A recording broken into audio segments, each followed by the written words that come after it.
In the fabled land of Northern California, nestled in the Valley of Sacramento, two friends begin a journey to enlighten the world about their experience living life as a Zennial. But what is a Zennial, you may ask? If you wish to know, then follow them on their adventures. Welcome to the Zennial Chronicles. This is James. This is Mike. And today's episode is going to be similar to one we've had before, our 25th episode.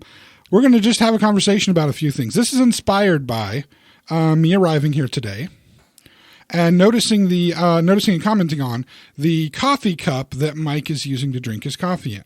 Yep. Mike is using just one of the normal. It looks like the coffee cup that came with the plates and bowls and stuff from your house. Yeah, these were wedding gifts. I kind of tend to gravitate towards these. They're nice. Because they're wedding gifts. Yeah, I just like them. And it's a decent shape, decent size coffee mug. But I commented on the fact that he has a plethora, nice word. Ooh, nice. Of coffee mugs that he could drink from that are all kinds of different. I mean, you've heard him obviously talk about his love of Batman. And all things DC.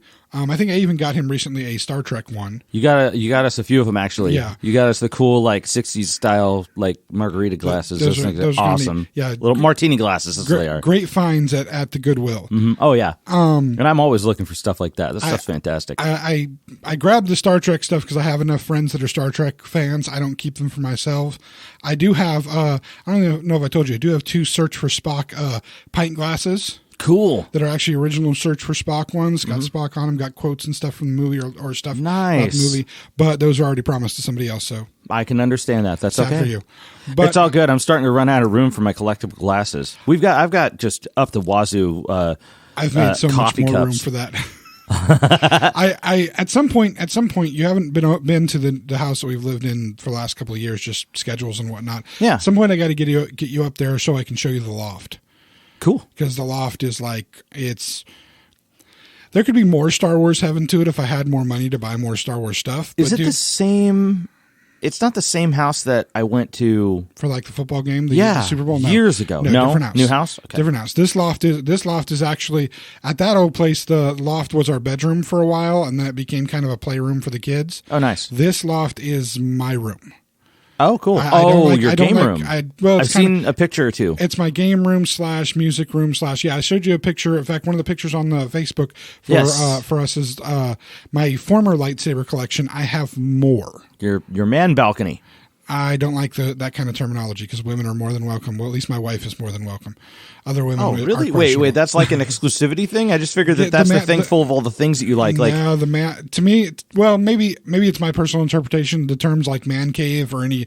I could have misinterpreted it. I have no idea. To me, I interpret that as being exclusivity type thing. Women aren't allowed. Okay, that makes sense. I mean, I can understand it, but at the same time, it's just like. Then again, my mind skews that way. So anytime I hear things like that, I start feeling that way. But anyway, I was commenting on the fact that he has all these other wonderful mugs that he could use, and he uses kind of the. Again, it has sentimental value, but it's like just kind the of plainest mug that we have. It is the plainest mug we have. There's generic mugs that have more color to them than what I'm using. Yeah. It's a black coffee mug on the outside and his red on the inside. That's it. Maroon red, close enough. Yeah. But his comment then back to me was that when we have the capability to, which this has always been an intention and it will be something we're working towards in the future, when we have the capability to be filming our episodes and putting out filmed versions of the episodes, he says he'll go through the various cups and I'll be like, okay. I was like, okay, this is a good idea. Oh yeah. But you need to use a different cup for each episode. He's like, all right. So, but I'm going to use the same cup for each episode. He goes, okay. And he had a look about him like, why would you do that? This is a little bit of a weird I am thing. A little confused. But then I explained to him. And this is kind of this is the reason why I just wanted to have a conversation, because I find that sometimes things come up in our conversations that are just amusing things that are fun little tidbits about us and maybe people connect to them. I will be using the exact same cup because that's what I do in real life. I have literally one cup that I drink coffee out of, and I don't drink anything else out of it. Oh, okay. And I make my cup of coffee in it every single day. I have another one of these style of mugs, the Tervis style mugs. They're the insulated ones, really nice insulated ones. You find them at like Bed Bath & Beyond. Yeah. I have another one that's a 49er one. for my football love. Yeah. That one I drink smoothies or like when I've tried to lose weight and not been successful using things like Slim Fast and stuff like that, I'll drink a shake out of those. That's the only thing I use that mug for. Okay. I have another mug that I use to drink hot tea because I love drinking hot tea. Okay. Cool. And now this is going to get funny because when I talk about drinking hot tea, I talk about drinking like black tea, just normal black tea with cream and sugar in it, which is a little bit weird for some people, but it's the way I like to do it. If I'm drinking an herbal tea, like a peppermint tea or any kind of flavored tea, I have another mug for that. Okay. I have 4 glasses that I drink all my other liquids out of. Iced tea, water, stuff like that. I rotate through these 4 as they get dirty. Nobody else in the house is allowed to touch these glasses. They are only my glasses. I am definitely not like this. I have glasses, like I have pint glasses for beer. I have whiskey glasses for whiskeys or cocktails. I have my coffee cups, but I have a variety of each, and that's pretty much it. No, I have 1 pint glass that's my pint glass. I've got my travel cups for coffee. I don't even really have a smoothie cup or anything like that. In fact, my pint glass says... I'll just throw that into a pint glass. My pint glass says, F off, it's my birthday. And it's the only one I drink out of. Do you only use it on your birthday? No, that's the only one I drink out of. Typically. Out of all of the other things that you just told me, that should be like what happens with that cup. But I have a glass that I drink whiskey out of. One specific one that I like to drink whiskey out of. It's got a nice base to it. Nice. As far as other mixed drinks, those ones I'm not so worried about because I don't do those drinks as often. So I have a couple of different glasses that I'll use for that. But yeah, if I'm pouring a beer into a pint glass, like if I have a Guinness or something, and I'm pouring it into a pint glass, that's my F off. It's my birthday glass. So I want to use. I have a cereal bowl that is my cereal bowl that nobody else is allowed to use. I just have a collection of bowls. I have a set of 4 Oreo ice cream bowls that the wife and I got in a set for one of our like first Christmases.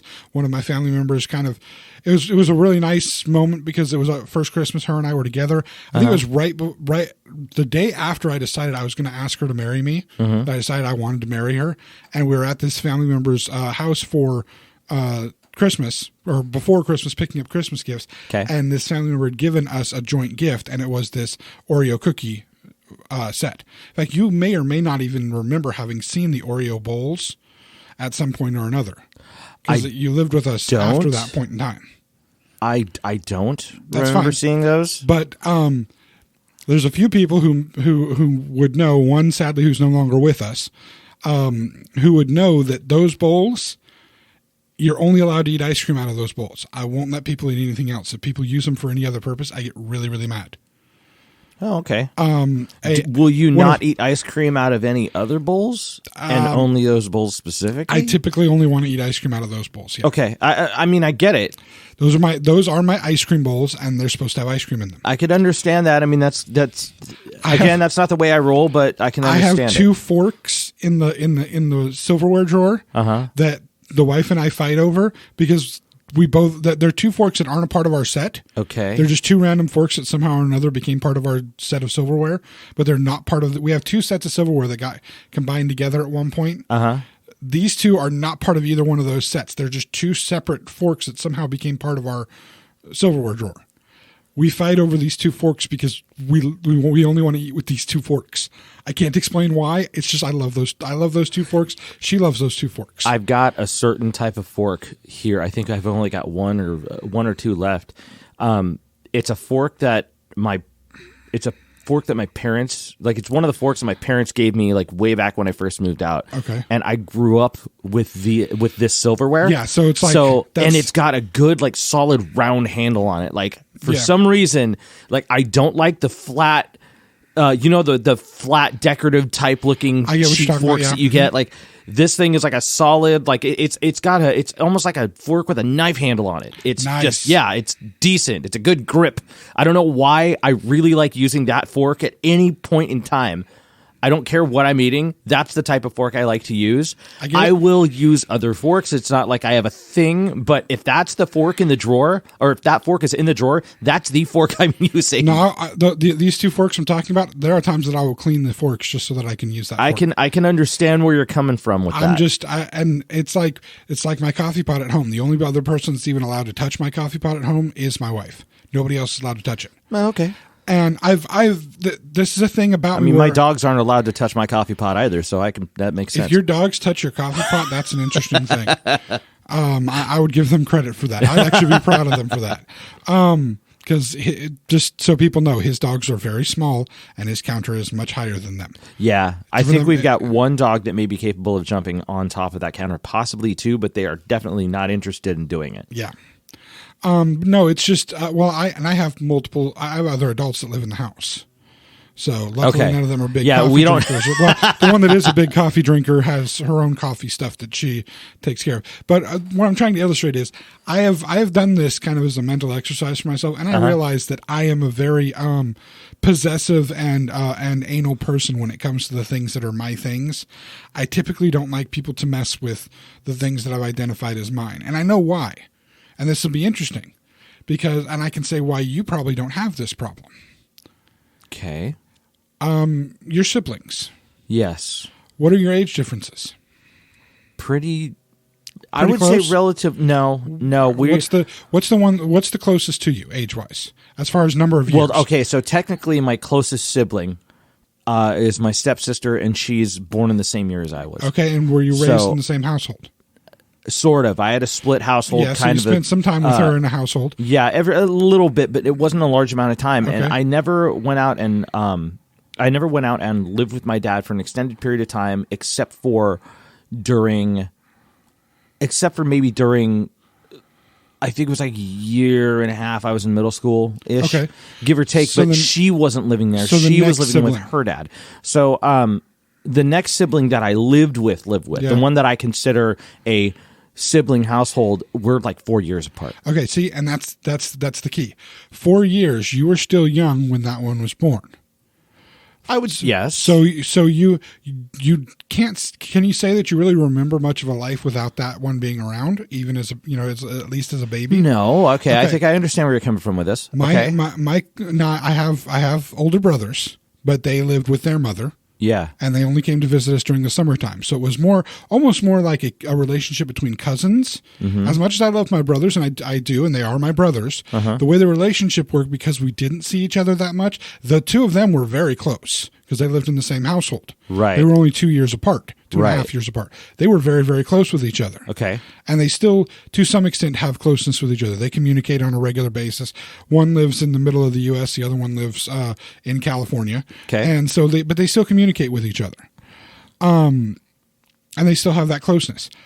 My two sisters are much younger than me. There's a 7.5-year gap between my younger older brother and my oldest younger sister. So for 7.5 years, in a sense, I was an only child. Oh, okay. See, yeah, I was only four. So you would be if a psychologist was like analyzing you, okay, they'd analyze you as maybe oldest child. Yeah. I would be analyzed as an only child, even though I had older brothers and younger sisters, because of the amount of time that I was by myself living. Yeah. I had already gone through so much of the child development stuff.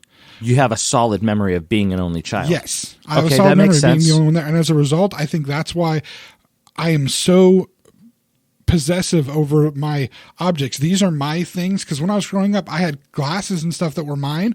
My parents didn't touch them because they had their own crap. Right. I didn't have siblings. Was stuff I had you to share. Allowed to have. You had stuff that was exclusive to you. That's the way you learned how to live as a child. And I didn't have to share anything with siblings because they weren't around. Man. I never thought about that, but yeah, that makes a lot of sense. And it's something that I hold on to in certain things. Like, I have my seat on the couch, and I really am uncomfortable when anybody else is sitting on my seat in the couch. Okay. Most people, that makes sense. I try to hold it in when we're having like family functions, yeah, and realize that I don't need to sit in the couch. I'm usually up doing things. I'm making food. I'm taking care of kids. I'm wrangling things, whatever. So other people are going to sit in my seat. I will admit I do try to choose who sits in my seat based on who I don't mind sitting there and me having to sit there afterwards. Yeah. Because is an issue for me, but it's my issue. It's not theirs. Right. And I realize that it's my issue. And it's just kind of, it's amusing how something as simple as your coffee mug choice for the day and that little conversation starts a much bigger conversation about things. Right. And that's what was my impetus for today, just having a conversation. It's so fun what little tiny tidbits will bring up. Yeah. Yeah. Interesting. I never really thought of that. It's never an experience I had. I never had that dynamic. You remember when I dealt with that I remembered that was quite a bit of a topic of contest when I was living with other roommates that had a completely different upbringing. Yes. And that, I mean, I'm pretty sure that anybody would run into that anybody that would have had my experience would run into something like that with a roommate situation, because financially it's pretty much impossible to do. But I can totally understand why that brings a lot to me, because it's something I never really thought about, but I can totally understand why I had certain people that I lived with that were specifically like that. Yeah. That even grew up in family households, but that's what they were taught. See, if you're taught that as a kid, then your younger sisters would also have been taught that. Well, no. Actually, my sisters were dealt with in a whole different way. Really? Well, that's part of the reason why a psychologist would be analyzing us in a different fashion. My sister, the older of my two younger sisters would be analyzed as an oldest child, not a younger child, and then the younger sister would be analyzed as the youngest child, if they were being psychoanalyzed, because the household had shifted enough by the time they started coming into formative years, right? That it would have made it as enough of a difference in the way that things happen. And so the two of them learned to live together in a different environment than you learned. And in many ways, they share a closeness that I'll never share with any of them, which is a good thing for both of them. It's good to have that closeness. Totally. I'm still more distant in some ways than, to both sets of siblings, which again, I want to reiterate, because I know at least one of my younger sisters does listen to this. Yeah. I still love both of you. You are still my sisters, but you and I, we've had this conversation. You guys got to be a lot closer because of the age difference, and I still have a little bit of distance. I'm the older brother that's, not connected in the same way. Yeah, totally. And it was a different feel to the household when I grew up and moved out. Everything did have a shift to it. And they also, keep in mind, part of that is they had to share a room for many years. We lived in a house that was only a 3-bedroom house. So the older of the two sisters was chomping at the bit for me to move out, because she wanted her own room, and I was getting I don't know if you remember, because I think you were no, you weren't a part. I didn't know you yet when I first moved out of the house. I was getting the last of my stuff out of the bedroom, and she was already moving her stuff into the bedroom. Wow. Because she was ready to go. She was ready to get her own room. She'd never had her own room. Or rephrase, she didn't remember having her own room. She had her own room when she was very small. Yeah. She really didn't remember it. So she had shared a room with her sister for so many years. Yeah. That she was like, I think it was 5-6 years that she had shared a room with her sister, and that was through most of her growing up. So she was like, I'm ready. I want my room. Yeah. I want my own room. I get it. And I do have an understanding of it too. I basically had my own room my entire life. For a short period of time, I had to share half of my room with my sister's toys when we lived in a very small place. But they slept in the living room. They didn't sleep in the bedroom. We tried having them sleep in the bedroom for a short time, and they were still young enough that they were in the nightlight phase of life. Oh, and it was bugging you. I could not sleep with the light on. I get it. Couldn't deal with that. So, we had those instances happen, but them having to share a room, that made a big difference. My wife is a very good example. She never in her entire life, for maybe 1 year of her entire life, she had a room of her own. She always had to share her space with somebody. She has a sister that is a year or two younger than her, and then her much younger sisters. Okay. But when her so the one that was only a year or two younger than her, they shared a room forever. Basically, and the entire time she lived with whatever family she lived with, they were sharing a room. And then when the even younger ones came along, the one that lives with us currently, the sister-in-law that lives with us, as a baby, she slept in the same bed with my wife. Wow. Yeah. So, I mean, she has always had that interconnectivity of having people around, having people. Hell, it was a month of when her and I first met, trying to sleep in the same bed at night. That and I'm talking just the sleeping portion. I was in fits trying to be able to sleep with somebody even in the same room as me. Whoa. Much less in the same bed as me. It drives me nuts. Huh. And to this day, it's a little joke that we kind of talk about. She has to wait until I am fully asleep to touch me at all while we're in bed. Like normally couples will try to cuddle or something, or hand on you or something like that, leg over you, something like that. She cannot touch me until we're fully asleep, because I will move out of the way. I can't deal with it. Wow. I can't stand that happening. Is it just overwhelming feeling? Like, is it just constricting maybe? I just need some isolation. I just need when I'm going to sleep, I need to be isolated. It's like the only time it's probably the only time I maybe let my guard down.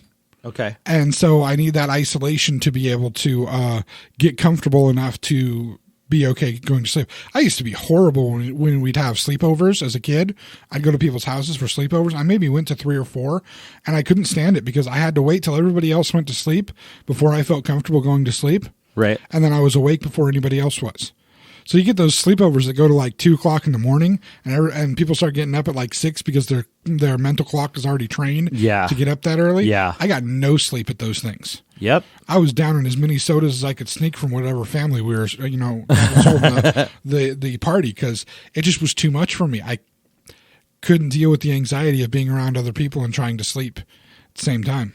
Yeah, it's weird. I don't know. I guess I kind of developed that a little bit. I still more recently. I don't think that's really the case with socially, like throughout my 20s or anything like that. But I think most. I can say when you moved in with us and were our roommate, you'd go to sleep whenever you needed to, and you'd sleep for as long as you needed to. It didn't seem to bother you if anybody else was awake. No, originally it was like that. Now I think it more so has to do with because I deal with a lot of I'm not like trying to air out any dirty laundry or anything like that, but I deal with a lot of stress. I'm spreading myself thin. I'm doing a lot of things, and I've got my 9 to 5, I don't have a 9 to 5.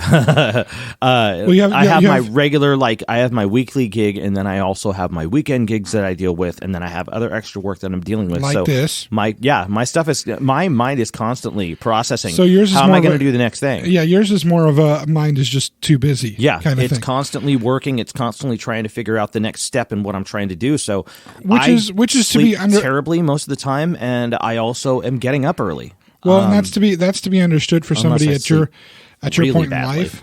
Yeah, and somebody at your point in life, somebody with the things that you have on you as demands, that's to be it's understandable. A kid who's 11 years old shouldn't have those issues. No, that's what I'm getting at. I did. I think there was just some people. You seem like somebody that you seem like a somewhat. I would consider you to be a very empathic, analytical person. Okay. Wait a minute. Are you talking about the? Are you trying to put me on that one test scale thing? I can't think of what they call that. The personality test stuff. I've taken that, that and I got 2 different results. You know that thing is completely bunk, right? I got 2 different results. It was just made up by 2 ladies who were mystery novel writers. Interestingly enough, Funny. They just made it up, and then people started adopting it.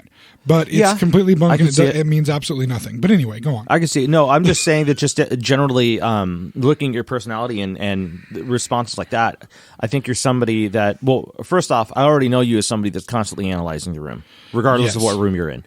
You could be analyzing the feeling of an empty room or one that's full of people. It doesn't matter. You're constantly noticing and processing and doing that kind of stuff. I'm not oblivious to very much. I can say that. But at the same time, on top of the analysis, you also tend to kind of tap into the feeling of a room a bit. Yeah, I can see that. Thank you. And so that I take that as a compliment. I tend to do that. I'm not very analytical when it comes down to what's going on, because my mind is so scatterbrained that I can't sit there and analyze and go that. I can't do that, and I definitely can't keep a log of it. but I definitely feel a room when I walk in. Yeah, I can say you're good at being able to understand and interpret the emotions of what's going on with people. Yes, but with one caveat: if you notice them, I have to focus. I have to focus to do that. That's probably the biggest thing. I will be, yeah, absolutely. I will be the first person to tell you that I have the worst ability to focus. Mike is the guy that you want to practice your close-up magic with. Yeah, because it'll be a magic trick, and he'll think it's amazing. Yes, and I'll probably experience it for the first time about 10 times before I start catching on.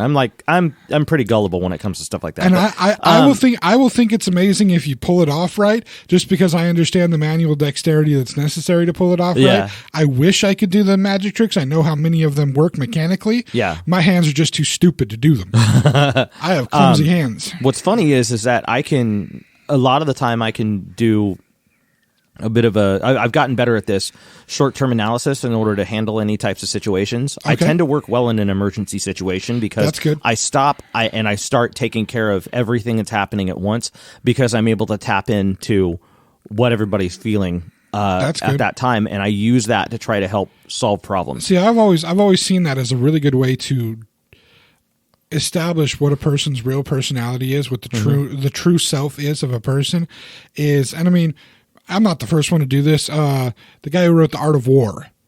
I always get his name wrong. Sun Tzu? Yeah. I pronounce it wrong because I'm bad there's at that. two. There's Sun Tzu and then there's Lao Tzu. And Lao Tzu was a philosopher and Sun Tzu was a general. Yes. Yeah. Well, either one of them may have made the I think it's the guy who did The Art of War, though. He said in there, I'm paraphrasing, I'm not getting it exactly right because I'm not trying to quote it, but you can live with a person for an entire life and you won't know who they are until you hold them over the edge of a volcano. Then you'll see who the real person is. Yeah. And the idea being when a person's in a crisis situation, that's when you really see who they are at their core. You see if there's somebody who can respond to things, who is proactive and gets things done, or somebody who is in the mode of panic and it isn't proactive. Not either one of these things are good or bad or better than the other. Yeah. I think it's more important to know who the people around you are in those situations, so you know what needs to be done when you're in that crisis situation. Yeah. Now, I'm one of those people that has the capability of being completely scatterbrained in those. In a crisis situation, I still don't necessarily believe that I have fully. I've never fully realized what I would be like in that situation, or at least I don't feel like I have. I've been in close to him a couple of times and stuff that's close enough. I would probably say, I don't want to give myself undue credit here. I have the ability to hyper focus once somebody tells me to do something.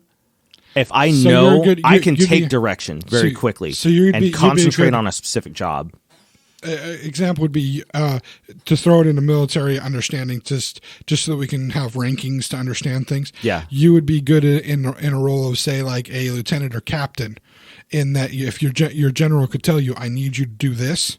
Yeah, you could hyper focus and get that accomplished. Yes. Boom, boom, boom. Yeah, and within that, you could work autonomously, getting that accomplished without having to go back to the general every 5 minutes to ask for help, because you've been given the rough idea of this needs to be accomplished. You can focus and get that done. Yes, and that's actually, it's good to know that about yourself, so that you know if you're ever in those situations, you know what you need to do. Yeah, and same for the people who can't handle crisis situations. If you know that you can't, again, this is not a bad thing, but if you know that you can't, if you know that that's your personality, that you can't handle those situations, when those situations come down, you go into panic mode, understand that and be ready to step aside for the people who excel at the crisis situations. Yeah. Who can take charge and get things done.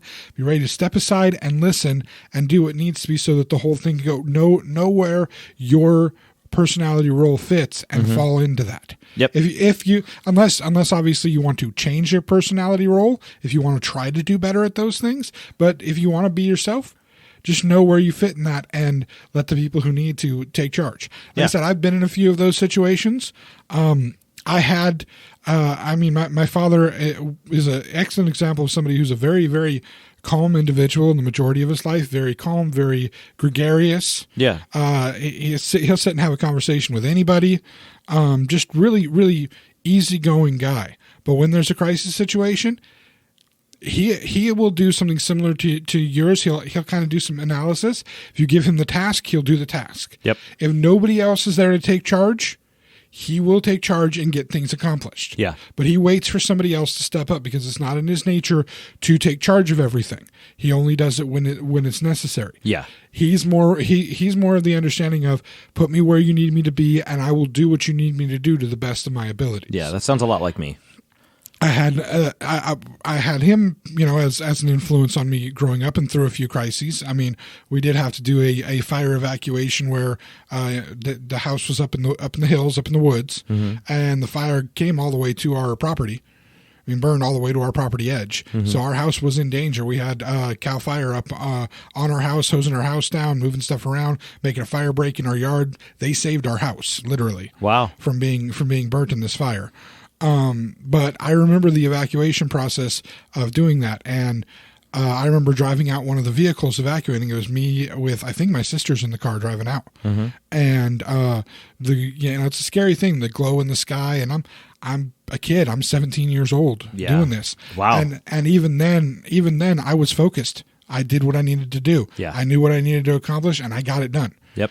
My mother was the one who would, in a crisis situation of any kind, she would completely take charge of everything. Yeah. And it was her shining I could moments. totally, completely see that. Yeah, her shining moments in life were her moments of taking charge and then her moments of being a exceptionally generous person at times. There were times when her generosity completely overflowed. But again, it's these moments of intense emotion that we really find out things about people. Yeah, for sure, man. All right, we're going to take a break now, and when we come back, I'm going to talk about something Mike doesn't know a whole lot about. We were supposed to have a full podcast about it, but it's not going to work out to get hooked up with our announcer friend to do it. But we're going to have a little bit of discussion about that because it's also going to dovetail into how we relate to our parents. Cool. So we'll be back in a minute. All right. Hey everyone, this is James from the Zennial Chronicles. If you're watching this on YouTube, please hit the subscribe button at the bottom of this video. And be sure to click on the bell icon so you can be notified when we release new videos. And if you aren't watching on YouTube, please go to our page and do all that stuff anyway. Thanks for listening, and now back to the show. And we are back. So I said we were going to talk a little bit about some things that we were going to have a full podcast about with our announcer friend, Mr. Scott. What I'm talking about, of course, is Scott was going to come in, and yes, I'm using his name. He's our announcer, so his name can be used. Scott was going to come in and say talk hi, about... Scott. Yes, hi, Scott. Wait, I did that wrong. Anyway, Scott was going to come in to have a discussion about football with us. Oh, boy. Okay, yeah, I'm definitely going to not be saying a lot here. Scott and I share a love of football. Yeah. We both love the same team. There's multiple California teams now. I mean, we have a plethora of teams. Next year we'll lose one, thankfully, the one we all want to lose. Sorry for the Raider fans. Actually, I'm not sorry for the Raider fans out there, except for the fact that they're Raider fans. Sorry He's that so you have bitter. to. He's so bitter. It's not bitterness. It's just knowing what's better. This is why I would consider myself football neutral. I'm just not like a rabid fan. I grew up a Niner fan, which means that by association I should be anti-Raider, but I'm really like not. I mean, it is, but you understand that it is a thing, and I'm sure that phrase just pissed off a lot of people that may be listening. There are some people that might be a little angry about it, but here's the thing: you are self-actualized enough to know that you are just a kind of passing fan. You're not you're not a hardcore fan. No. You're not going around wearing 49er hats or 49er jackets or 49er shirts. Look, if I went to a game and the Niners were featured there, I would be wearing like a Niners. Well, not, you know what? Shut up. Playing? Yeah. Shut up, James. But I would be. Yeah, I would wear the shirts. I'd wear the jerseys. I honestly want to get one so that I have one to wear to games if I ever go to another game, which I don't necessarily see happening too soon. But I can understand. I like that. going. So, a quick question: if you got a jersey, whose jersey would you get? I would go with the one I grew up with. I would go with Montana. Okay. I would go with Montana. It would just show my age, but I would go with Montana. That's jersey. okay. That's okay. At least you're going from the era that you really remember. That's watching that's why I remember watching the games. Which I understand. I can say that there's a jersey I want to get, of the ones. I think I own like 10 of them now, but the one that I really want to get at this point is for their current and just got injured yesterday left tackle Joe Staley. At this point, he's the longest tenured 49er at this point. He's had his whole career with the Niners. I think he's in 10 or 11 seasons at this point. And his intention is to retire as a 49er, and he suffered a hairline fracture in his tibia. He should be out 6 to 8 weeks. Dude, that sucks. It does, because the team is actually doing fairly well this year for the first time. That's what I heard. Aren't we like 2-0 or something like that? 2-0 and had a really good game on Sunday. But the reason I'm not necessarily wanting to talk specifically about the things of football, because it's still early in the season, and I'm not one that necessarily likes to brag and say my team is going to win all these different things. I'd like to see my team have a winning season. I'd like to see the Niners have a winning season for the first time in years. Yeah. But I'm not having any expectations for anything more than enjoyable games. And the last couple of games have been fairly enjoyable to watch. But I'm bringing it up because it's an interesting part of our culture here in America that sports seems to be, and not just football, but sports in general, seems to be the way that men can really connect with each other. This is kind of our medium of connection. And it's okay. It's well for at least a generation of men. Okay. Yeah, that makes sense. I have found that, especially men that are older than us, that are more in the Gen X group or the baby boomers, for instance. Yeah. One of the best ways to be able to get them to be comfortable with more of the modern men, again, our generation, right? The millennials. What's the generation younger than the millennials now? They're just calling them Gen Z at this point. They're Zs at this point. Yeah. They haven't created a name. Like, we were the millennials were Generation Y. I mean, I'm part of Gen Y, to be completely honest. But you're more connected to Gen Y than you are to Gen X, but you're still a Zennial. I know, and I do not deny that. I wear that badge proudly, sir. But they're called Gen Z right now. Millennials were called Gen Y until like 2010. And that's when they started throwing labels on them and insulting them, and that was and the thing happened with the punks too, right? The thing is, I see that it seems until they to wore be like a badge of honor. It seems to be the way that these more, because I would like to think that, at least my experience has been from our generation, the Zennial generation, on through the millennials now into the Gen Z, men have become more sensitive, more open to discussion, more open about their feelings and their thoughts about things. Any pleasantness that you get from them is not necessarily the false pleasantness of trying to be appropriate in public. It's actually, connection between people, and they can connect over things that it used to be considered uncomfortable things for men to talk about. It's like, I feel comfortable talking to men of my own age and younger about being a parent, about dealing with the things of parenting, about how much joy I get from my kids.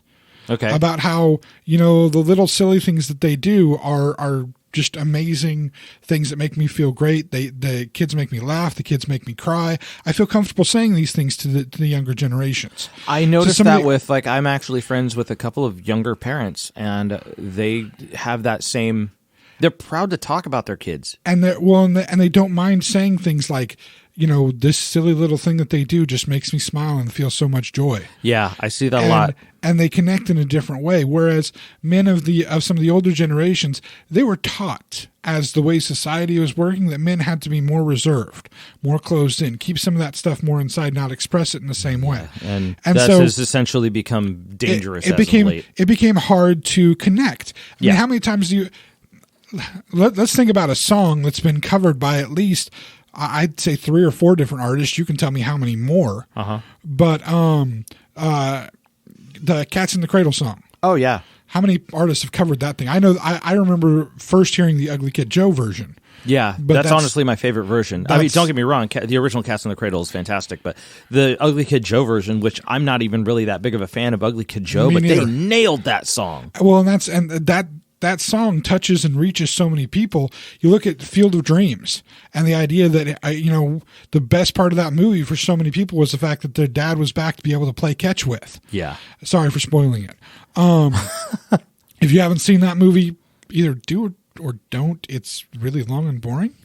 But anyway, point being, I remember that was one of the first movies that my dad admitted to. And my dad, by the way, sensitive guy, for especially for guys of his age and era. Yeah. But that was one of the first movies he admitted to making him tear up and cry because there had been some strain with his relationship with his dad. And the funny thing is, that's not an abnormal thing. His case wasn't like some weird case where he had strain with his dad. He didn't have a connection with his dad like he wanted. This is something that is almost endemic of that era of people, of that era of men. They didn't have the relationships that they wanted. They couldn't connect. So one way that I found to connect with people of this era, men of this era, is by talking about sports. Because you could talk about all the things, you could talk about all these things you loved about sports. You could be passionate about it. You could show emotion about stuff with sports, because that's a manly thing to show emotion about. Mm-hmm. You're manly still with that. Because the whole idea was, and we've talked about it in other previous things. By the way, call back to a previous episode. I did get my my man bag, my Merce. I finally got it. I will have Mike take pictures of me today so that we can get them posted up. But I finally got my Merce, and I'm very happy with it. But this goes back to this idea of this toxic masculinity, that this is sometimes the only way that people can communicate with each other is by doing it in these men can communicate with each other is by doing it in these masculine ways, talking about sports. You can always have that conversation. And the person who can't have the sports conversation, oh, he doesn't know about sports. Now, see, right. And this shows some of the difference in how we've explained before. While we are both Xennials, we're both born in this microgeneration of Xennials. Mm-hmm. The beautiful thing about Xennials, and I think the beautiful thing about it, is the fact that we are so affected by both of the generations on either side of us. We have some Gen X traits. We have some millennial traits. We're like a blending of the two where we're not necessarily stuck in one of those things. And it's so interesting to have you and me 2 years separating us in age. But I definitely skew more Gen X because of the way my family composition was. My parents, especially my dad, being a little bit older, having previously had children with another family, and you having parents that were younger, being a little bit younger, having the younger siblings as more of your connection to things. See the difference in it, in that I tapped into this language of sports as an understanding to reach that older group because it was necessary for me in what I was doing. It wasn't as necessary for you. You were born more into the time, and I'm not so much born more, but experienced more into the time where men could start having a little bit more of that sensitivity. They didn't have to learn sports to be manly. Moreover, they didn't have to have the same worry about having to be manly. They just had to be, which is kind of nice. I mean, I'm hoping we keep moving in that direction where people can just be as they are. But anyway, it is the start of football season, and this starts an interesting season for me and my dad. Now, my dad and I have a very good relationship. We talk a pretty decent amount. But football season is a whole different thing, because the only sport that him and I both really have a great love for.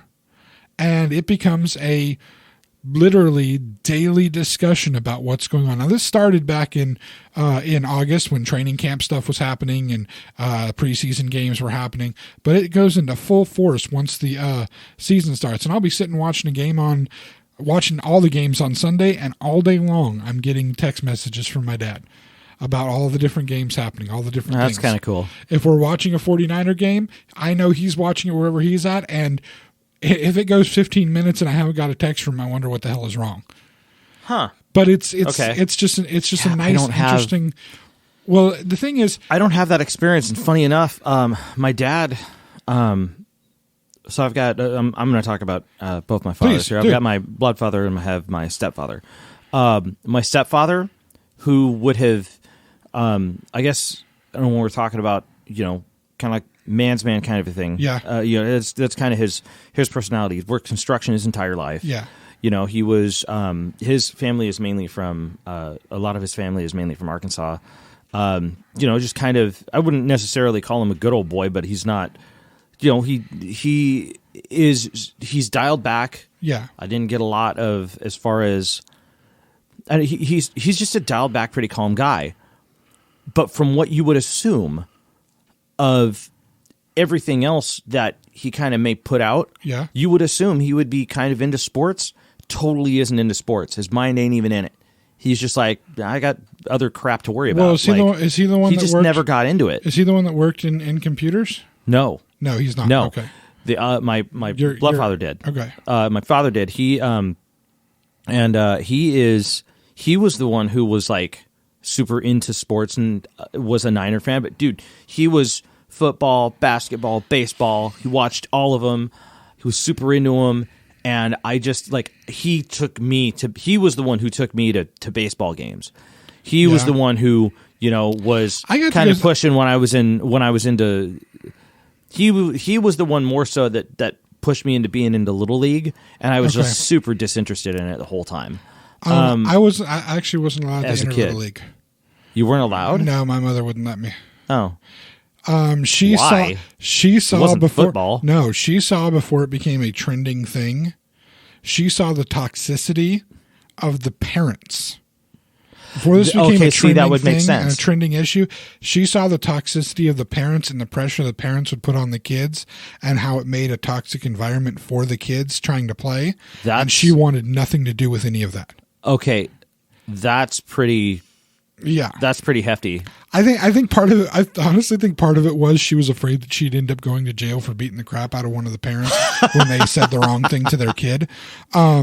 Because as funny as my mom could be about some things, there were other things that she just would not abide. Yeah. And if your kid was trying to play a sport and your kid was having trouble struggling with it, and you were yelling at your kid about it, that would have been something my mother would have gone ballistic over and started screaming at you and again possibly physically assaulting you. I get it. It was funny because I'm sorry. I'm just imagining. I'm imagining my mom doing this at this moment in time, and it's hilarious. She would have been climbing up stands and smacking people around because it's like, let your kid play the game. Damn it, just let your kid play. It's just a game. Let them play. Yeah, I could see that. But parents get as rabid about their kids playing Little League, and I remembered seeing that as a kid. I remembered seeing it. It was just something I just was never comfortable with, didn't really like it. Well, and my parents were actually both my parents were very clear about that. My dad did play football in high school because he went to high school in the 60s. So if you got if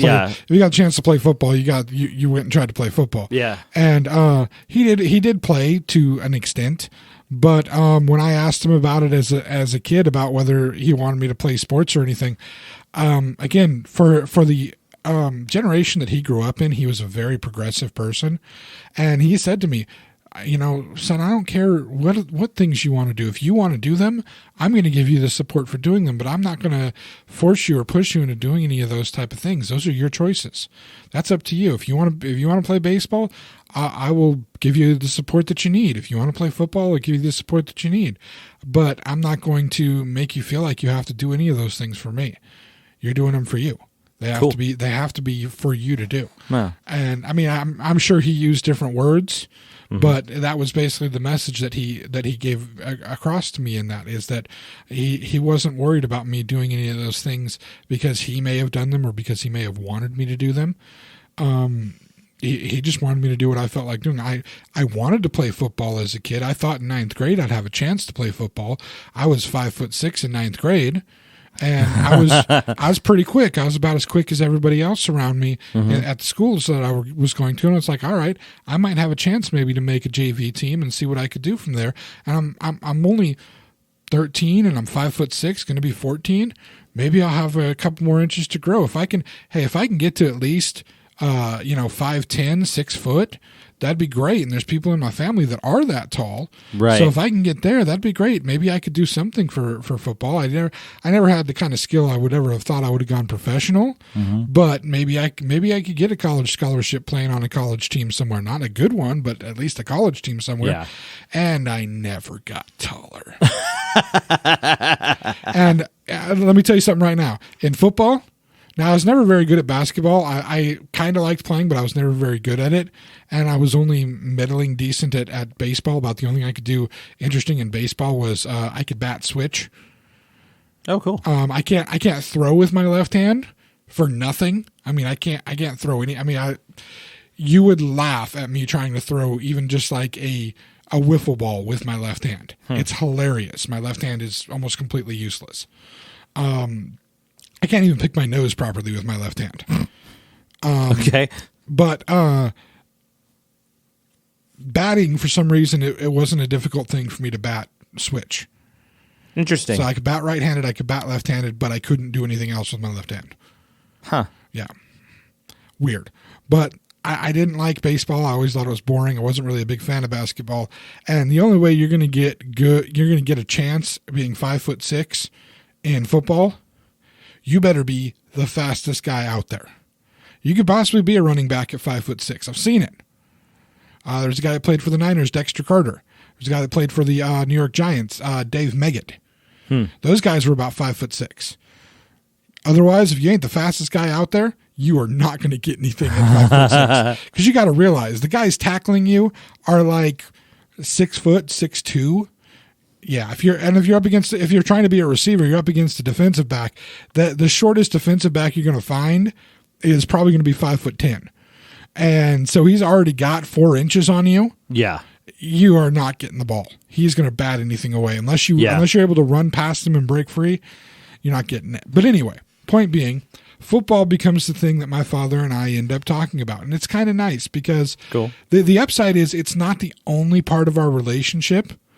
We have a very close relationship, and it's far beyond the football stuff. We have deep philosophical conversations. We have conversations about religion, politics, all the things we don't talk about on here. We have conversations about that. By the way, and I've admitted that part of the reason we don't talk about those things is one of the two of us have some pretty extreme viewpoints when it comes to those things.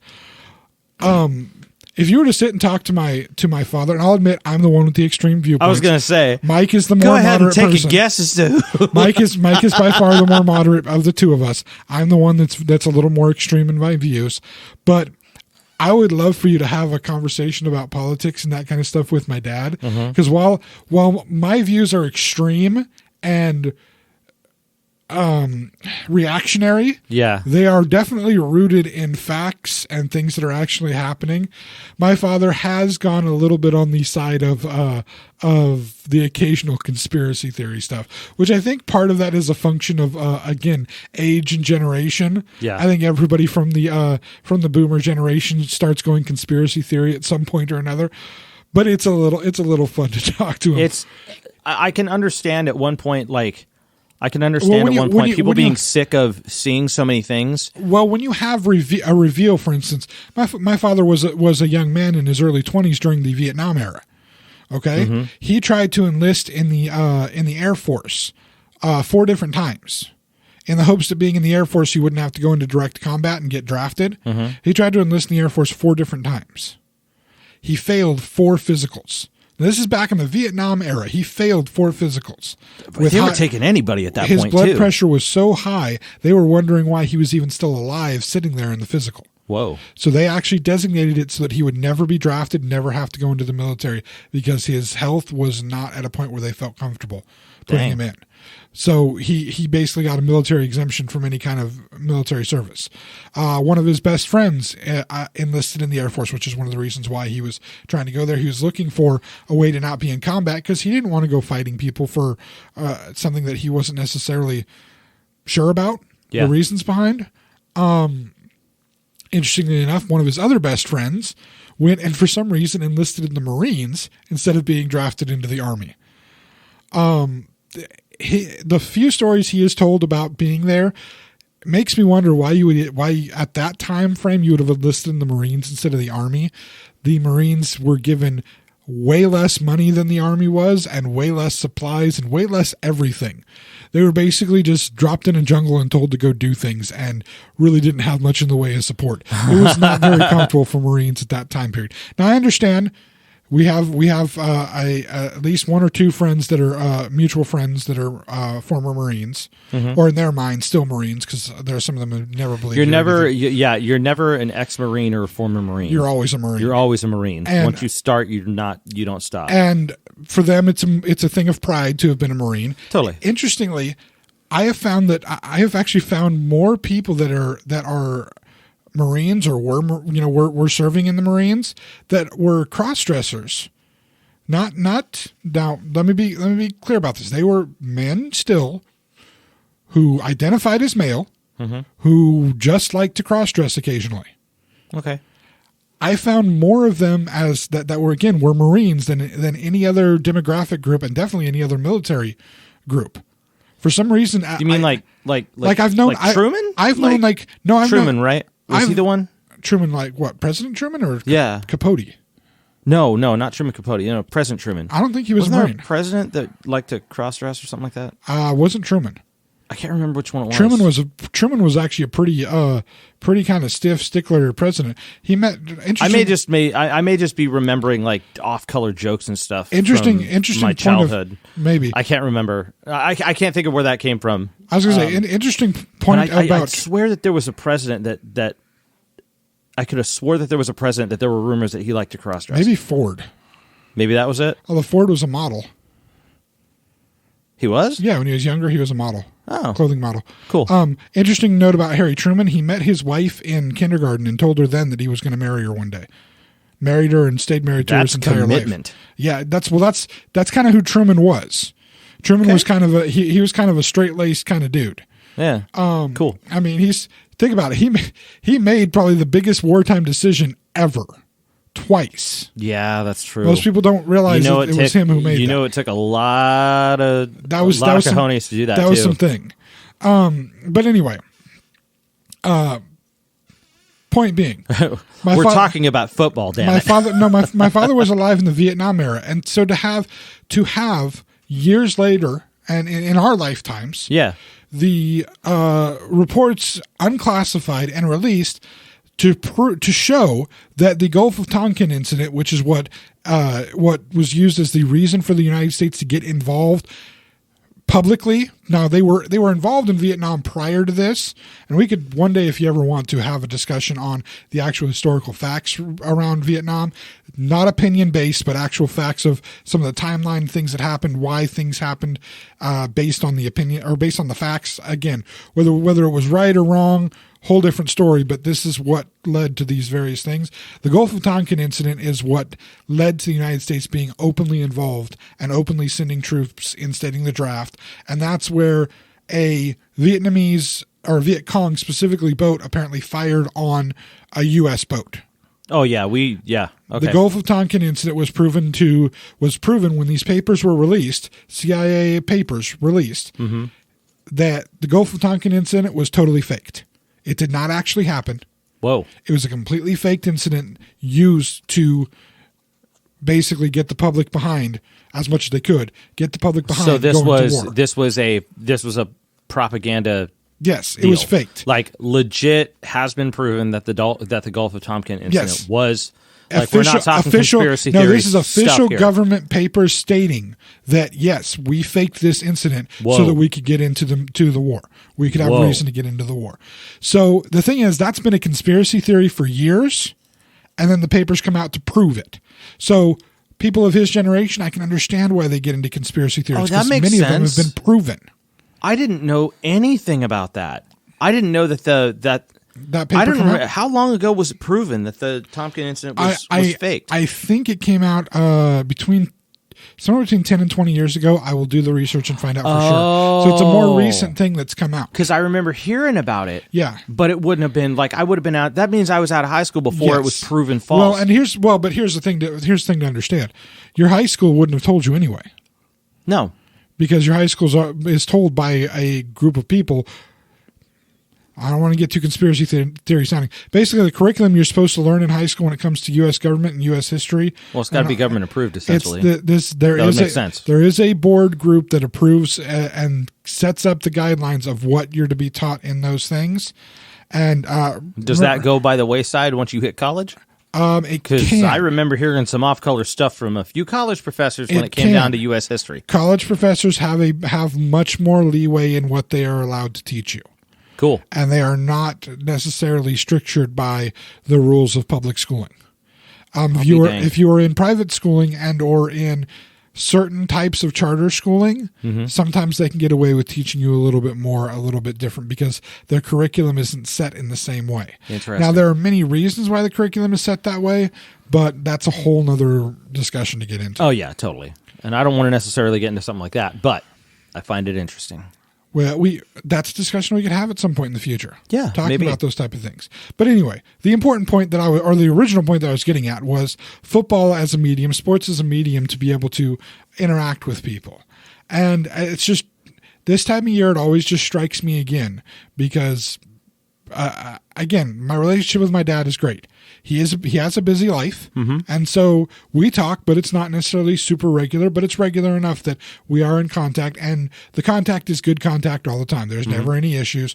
We can talk about basically anything that we want to, and there's no problems there. More importantly, everything that ever is needed to be said between the two of us has been said. And this is a guy that every time I see him, he gives me a hug and he gives me a kiss. I mean, he's an affectionate guy. He's a great example for me to have had of how to be a sensitive, affectionate man, a man that can discuss their thoughts and feelings in a time where it still wasn't completely acceptable when we were kids. Right. And as it's moved forward, as the world has moved forward, as our society has moved forward, and those things have become far more acceptable, he's the reason that I don't feel ashamed when I'm watching a movie, even in a packed movie theater, and I'm bawling my eyes out because it's affecting me emotionally. I'm not ashamed by that at all. I'm not ashamed to admit it. Cool. Most recent movie I saw in the theater, let's see, it was Godzilla, the Godzilla King of Monsters, and there were a few moments I almost teared up with that. Really? Because it was such good throwbacks and callbacks to the original Godzilla movies that it was just like, this is beautiful. This is amazing. And then right before that, I had seen, like a couple weeks before that, I had seen Avengers Endgame. Oh yeah, and that was a roller coaster. Have you finally seen it? I haven't seen it, but dude, the amount of the feels that were expressed all over Twitter and Facebook were pretty intense, I would say. Yeah, there's a few moments there, a few specific moments, but has it been long enough? Can I say at least comment on a few of them? I know pretty much everything that happened in that damn film. The death, still ain't seen it. The death of Black Widow. Yeah. Oh my God. Yep, that moment.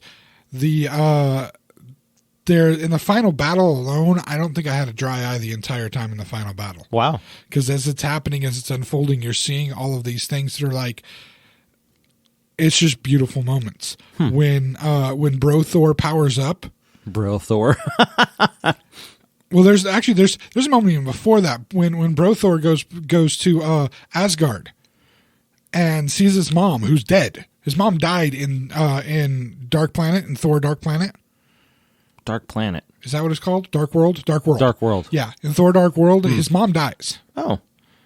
And, it affects him heavily.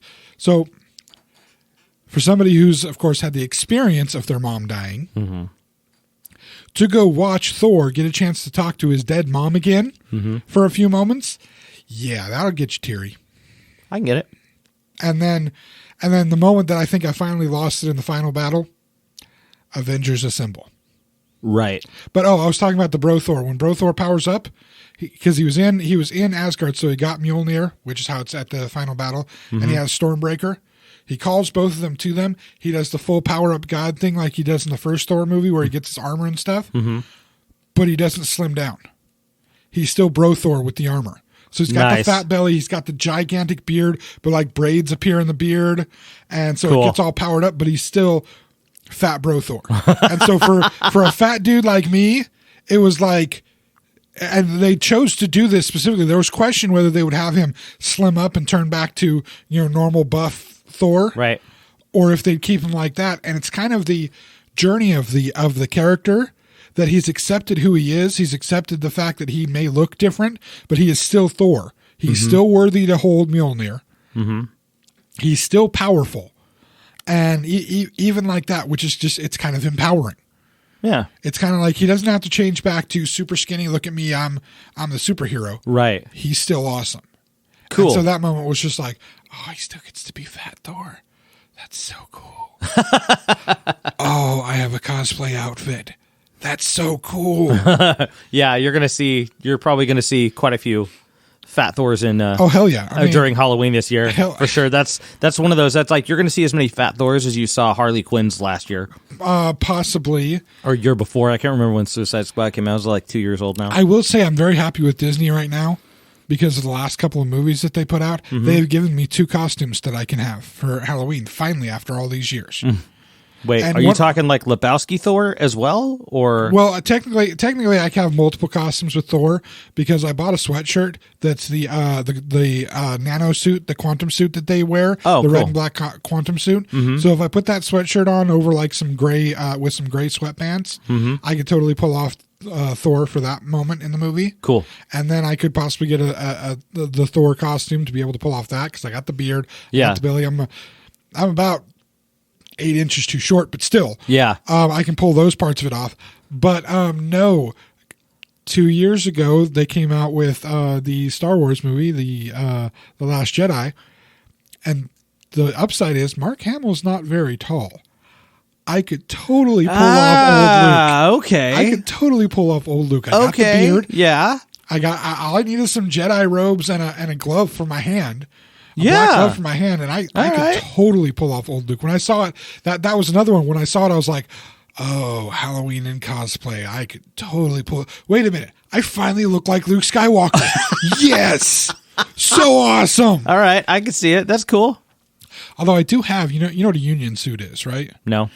They're like they're similar to like zip up pajamas, but they got like they're made into a costume. Oh, cool. You know what I'm talking about? Have you seen those? I actually have one that's a Darth Vader costume. Nice. Yeah, it's a full zip-up union suit. Nice. Darth Vader. Cool. I have multiple masks, and I have about, I think in my lightsaber collection, I have 4 Darth Vader lightsabers. So. Legit? Another possibility. Although fat Darth Vader is not nearly as compelling as Bro Thor or Old Man Luke. But anyway. All right, so sorry, the image of Fat Vader just especially it's comic. Like that happens at every con. Like 5 of those are at every con. Didn't I send you a picture of that though? Me in that union suit. I thought I did. No, I have it on my phone. I will show you later. Yes, please. And I may post it onto the Facebook page. That's fantastic. And Twitter. It'll be me in the Vader onesie, and yes, it's a little tight, so it's a little revealing. But that's all right. Okay. I guess I like it that way. Yeah. Oh boy. But anyway, that's our conversation for the day. It was an interesting one. We touched on some interesting topics, didn't we? Yeah. Some philosophical stuff. Yeah. But I'm cutting us short because we're actually within a decent time frame this time. I know. So we're gonna have something that's actually listenable to instead of super long. Which is good. I like that. So I again, as we always try to ask people to comment in, I'd love to hear some comments about some, because in the beginning we talked about my strange habits with my cups and my necessity to have my own cups, my own bowls, my own plates.